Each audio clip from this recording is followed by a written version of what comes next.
Hello guys, in this video I'm gonna show you how to update the rosters in MLB The Show 26. First, make sure your console is connected to the internet. From the main menu, go over to settings, then select file management. After that, choose load and then select roster. Here you'll see the option called live roster. Go ahead and select it and the game will download and load the latest roster update. Once it's finished, you'll be using the most up-to-date player ratings, trades, roster moves and call-ups that are available. Now if you are planning to start a new franchise, make sure you load the live roster before creating the franchise.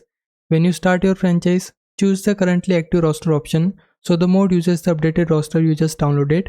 Keep in mind that existing franchise saves usually won't automatically get all of the latest roster changes, so you may need to start a new franchise if you want everything updated. And that's all there is to it. That's how you update the rosters in MLB The Show 26. If this video helped you out, leave a like and subscribe my channel. For now, thanks for watching.